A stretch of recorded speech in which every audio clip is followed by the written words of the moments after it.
हाय दोस्तों, नमस्कार, प्रणाम। हम आपके छोटे भाई राइटर अंकित अकेला। दोस्तों, मेरे संगीत सीखो ऑफिशियल चैनल में एक बार फिर से स्वागत है आपका।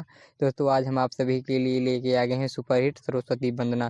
दोस्तों, ये आज का गाना ट्रैक पर है और वो ट्रैक है जाए चंदा ले आवा खबरिया। तो दोस्तों, इसी ट्रैक पर लिखा हूँ। तो चलो चलते अपने गाने तरफ, देखते अपने गाना क्या है और किस मैटर पे है। दोस्तों, वीडियो शुरू करने से पहले मेरा छोटा सा रिक्वेस्ट है, अगर आप मेरे चैनल पर नए हैं मेरे चैनल को लाल बटन दबाकर सब्सक्राइब करें और साथ में घंटी को दबाना ना भूलें। दोस्तों, इससे क्या होगा, दोस्त मैं जो भी वीडियो डालूंगा कल वीडियो को नोटिफिकेशन सबसे पहले तक पहुंचेगा और सबसे पहले आप मेरी वीडियो को देख पाएंगे। तो चलो दोस्तों, देरी न करते इसको सुना देते हैं कैसा गाया जाएगा ये। और हाँ दोस्तों, आप लोग अगर गाना अच्छा लगे तो एक लाइक कर देना और कमेंट बताना गाना कैसा लगा। हंस के सवारिया से औ तू मैया प्यारी, हंस के सवारिया से औ तू मैया प्यारी, बेटा वाला गावता गोहारी हो, ए बीना वाली आ जई तू द्वारे, ए बीना वाली आ जई तू द्वारे, बालिका निहारता डगारी हो, ए माई बालिका निहारता डगारी हो। तो दोस्तों, आपने मुखड़ा सुना, अच्छा लगा ना? दोस्तों, अच्छा लगा तो एक लाइक कर देना। तो चलो दोस्तों, इसी के साथ अब इसका अंतरा सुनाते हैं कैसा गाया जाएगा।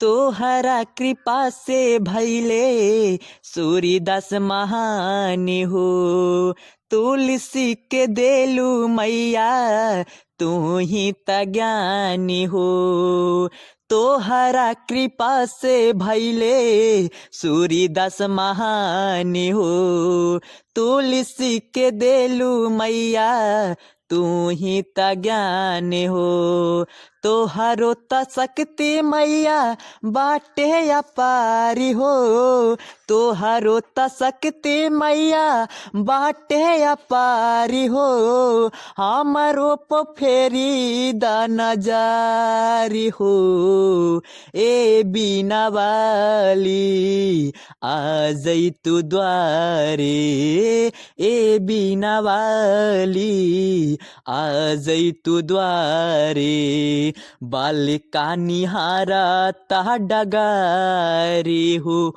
ए माई बालिका निहारता डगारी हो। तो दोस्तों, आपने पहला अंतरा सुना ना? तो चलो इसी के साथ अब दूसरा अंतरा सुनाते हैं वो कैसा गाया जाएगा।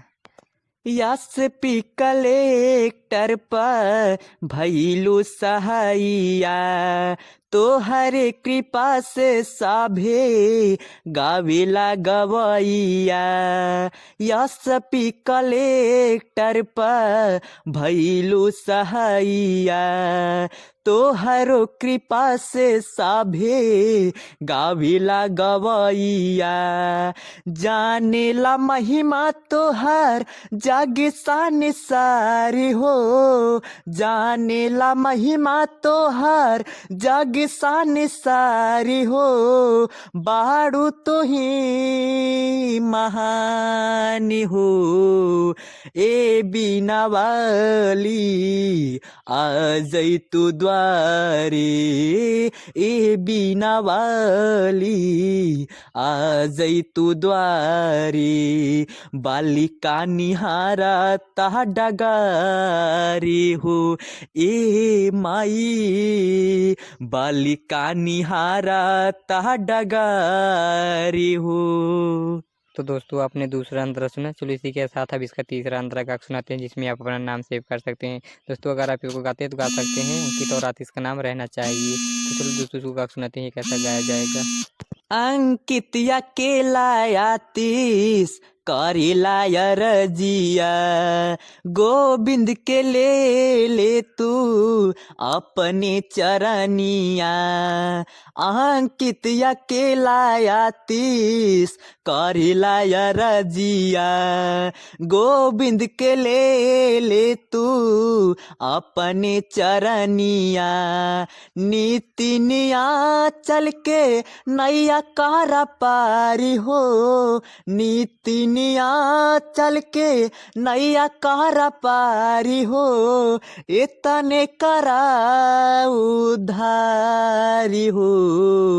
ए बीना वाली आ जई तू द्वारे, हे बीना वाली आ जई तू द्वारे। बालिका निहारा ता डगारी हो, ए माई बालिका निहारा ता डगारी हो।